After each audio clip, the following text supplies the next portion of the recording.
ஸ்டாலின் அந்த குடும்பத்தை தொடர்பு கொண்டு பாதிக்கப்பட்ட குடும்பத்தை தொடர்பு கொண்டு பேசியிருக்கிறார் அப்படின்றத மிகப்பெரிய அளவில் செய்தியாக்கி இருக்கிறார்கள்.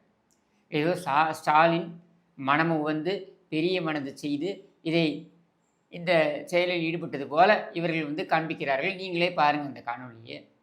அவங்க அம்மா கிட்ட கொடுக்குறேன், அம்மா கிட்ட கொடுக்குறேன். சிஎம் பேசுகிறாங்கம்மா.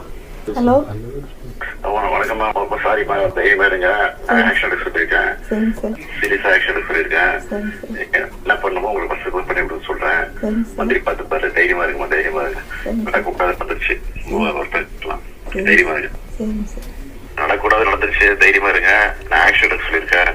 என்ன என்ன ஹெல்ப் பண்ண சொல்கிறேன் உங்களுக்கு அமைச்சர்கிட்ட சொல்லி கரெக்ட் எடுத்து சொல்லிட்டுருங்க. தைரியமா இருங்க, தைரியமா இருங்க. இந்த காணொலியில நல்லா தெரியுது அந்த பாதிக்கப்பட்ட அல்லது அந்த பாதிக்கப்பட்ட குடும்பம் அந்த இறந்து போனவருடைய தாயாரை வந்து வேண்டா விருப்பாக அந்த மொபைல் ஃபோனை எடுத்து பேசுகிறாங்க.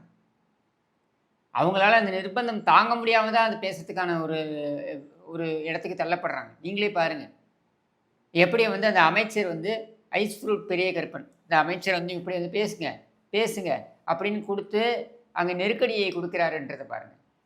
அவங்க நீ எல்லாரும் பண்ணிட்ட, என் குடும்பத்தையே நாசம் பண்ணிட்ட, இதுக்கு மேலே நீ என்ன பேச போகிற அப்படின்னும் போது தான் ஸ்டாலின் என்ன பேசுகிறார், நடந்தது நடந்து போச்சு, சாரிம்மா தெரியாமல் கொண்டுட்டோம்,